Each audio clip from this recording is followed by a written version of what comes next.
Dalam sejarah dunia, Korea Utara dan Selatan pertama kali disatukan oleh dinasti Silla pada abad ke-7 Masehi. Sedangkan di bawah dinasti Joseon 1392 sampai 1910, keduanya berbagi bahasa dan budaya penting yang sama. Nah, bayangkan sebuah bangsa dengan bahasa yang sama, budaya yang sama, dan sejarah yang sama, kini mereka harus terpisah, dijaga tembok kawat berduri, diawasi tentara bersenjata, dan tidak bisa saling mengunjungi. Itulah nasib Korea, sebuah negeri yang terbelah menjadi dua, Korea Utara dan Korea Selatan.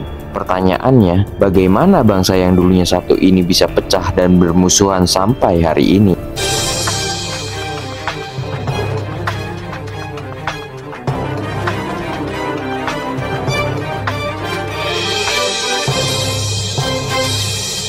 Pada saat Perang Rusia-Jepang berakhir pada 1905, Jepang secara resmi mencaplok semenanjung Korea pada tahun 1910. Kekaisaran Jepang memerintah Korea lewat Kaisar Boneka. Jadi, dari tahun 1910 hingga 1945, Korea adalah koloni Jepang. Dan ketika Perang Dunia II hampir berakhir, pada November 1943, Franklin Roosevelt, Winston Churchill, dan Chiang Kai-shek bertemu di Konferensi Kairo untuk membahas apa yang harus terjadi pada koloni Jepang dan setuju bahwa Jepang harus kehilangan semua wilayah taklukannya. Hal ini dilakukan sebagai kekhawatiran akan kebangkitan Jepang. Dalam pernyataan setelah Konferensi Kairo, Korea disebutkan untuk pertama kalinya. Tiga kekuatan besar tersebut menyatakan bahwa kesadaran akan perbudakan rakyat Korea ditentukan bahwa pada saatnya Korea akan menjadi bebas dan merdeka. Pengeboman dua kota di Jepang yakni Hiroshima dan Nagasaki oleh sekutu menjadi akhir dari kekalahan Jepang pada Perang Dunia Kedua. Akibat kekalahan Jepang pada Perang Dunia Kedua, Korea yang sudah terjajah Jepang kurang lebih 35 tahun akhirnya bebas dan menimbulkan kekosongan kekuasaan. Segera setelah itu, Korea dimasuki oleh dua negara yang sangat berpengaruh di Perang Dunia Kedua, yaitu Uni Soviet dan Amerika Serikat. Uni Soviet masuk melalui Korea bagian utara yang secara geografis terletak lebih dekat, sedangkan Amerika Serikat masuk melalui Korea bagian selatan melalui jalur laut. Dengan berakhirnya perang yang tampak pada bulan Agustus 1945, masih belum ada mufakat mengenai nasib Korea di antara pemimpin-pemimpin sekutu tersebut. Tapi harus diingat bahwa kedua negara tersebut yakni Uni Soviet dan Amerika Serikat memiliki ideologi yang berbeda. Korea Utara yang dipengaruhi Uni Soviet memiliki ideologi komunis, sedangkan Korea Selatan yang dipengaruhi Amerika Serikat memiliki ideologi kapitalis. Oleh karena itu, Uni Soviet dan Amerika Serikat membagi wilayah semenanjung Korea untuk sementara dengan menentukan garis batas yang dikenal sebagai garis paralel ke-38. Singkat cerita, pasukan Soviet tiba di Korea sebelum tibanya pasukan Amerika, dan mereka hanya menduduki bagian utara semenanjung Korea dan menghentikan perjalanan mereka di 38 derajat lintang utara sesuai dengan kesepakatan mereka dengan Amerika Serikat. Amerika yang takut dan khawatir wilayah Korea akan seluruhnya dikuasai oleh Soviet mulai menetapkan setengah wilayah lainnya dan Seoul sebagai ibu kota menjadi wilayah kendali Amerika. Amerika Serikat yang pada saat itu berada di Korea bagian selatan mengangkat Lee Seung-man atau Syng Man-rhee untuk menjadi presiden pertama di Korea Selatan, sedangkan Korea Utara yang diduduki oleh Uni Soviet mengangkat Kim Il-sung sebagai presiden pertama. Syng Man-rhee yang pada saat itu menjadi presiden pertama Korea Selatan segera mendeklarasikan kemenangan serta kemerdekaan Korea pada tanggal 15 Agustus 1945. Namun, Kim Il-sung beranggapan bahwa Korea bagian selatan dalam bidang politik, terutama para pejabatnya, masih dipengaruhi oleh Jepang, sehingga Kim Il-sung ingin membebaskan penduduk Korea agar terlepas dari pengaruh Jepang. Kim Il-sung juga ingin menjadikan keseluruhan negara Korea ideologi komunis karena menurutnya ideologi komunis lebih baik dan lebih pantas.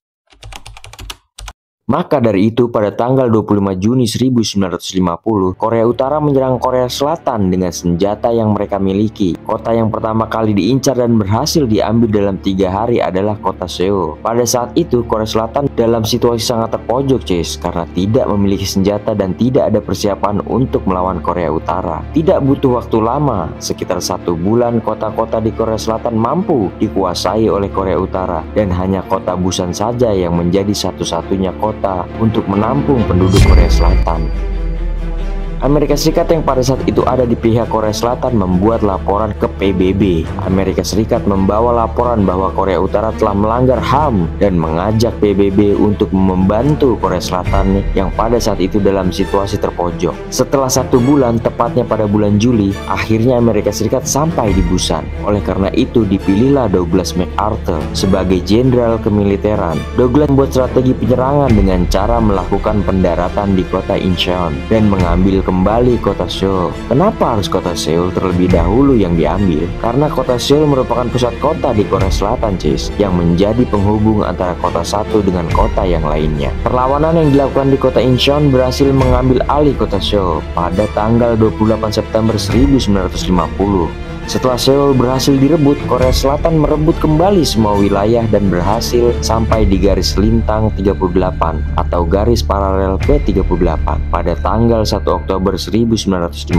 Korea Selatan terus menyerang Korea Utara dan berhasil mengambil kota Pyongyang. Kini berganti giliran Korea Selatan yang memojokkan Korea Utara, cis. Cina yang pada saat itu berideologi komunis ingin membantu Korea Utara yang sudah terpojokkan.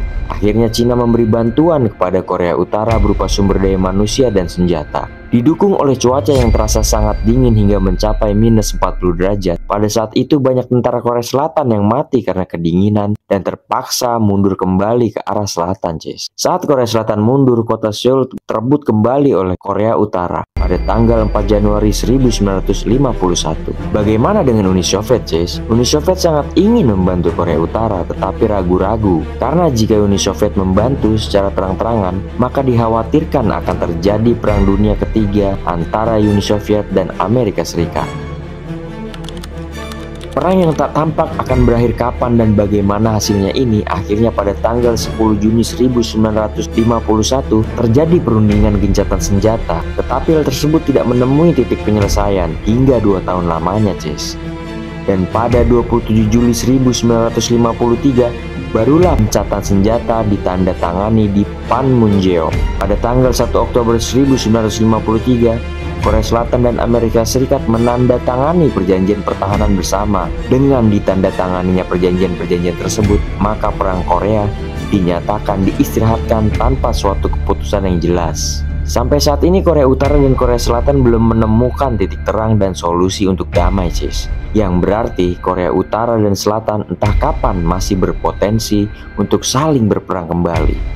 Wilayah Korea yang saat ini telah terbagi menjadi 2 negara, Korea Utara dan Korea Selatan, kini harus dipisah oleh garis perbatasan yang disebut Korean Demilitarized Zone atau zona demiliterisasi. Kini kedua negara tersebut saling membatasi dan melarang untuk melewati batas DMZ tersebut, cis.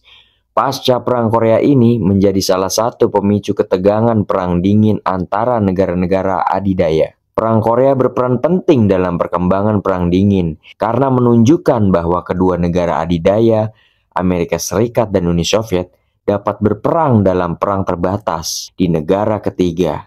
Strategi perang terbatas atau perang proksi merupakan ciri khas konflik seperti Perang Vietnam, Perang Soviet di Afghanistan, Perang di Angola, Yunani, dan Timur Tengah. Selain itu, pasca Perang Korea ini, Amerika Serikat menyalurkan bantuan yang signifikan kepada Korea Selatan di bawah naungan Badan Rekonstruksi Korea Perserikatan Bangsa-Bangsa. Bersama dengan itu, rekonstruksi Korea Utara pun juga dilakukan dan dibantu oleh negara-negara sosialis persaudaraan, Uni Soviet dan Tiongkok.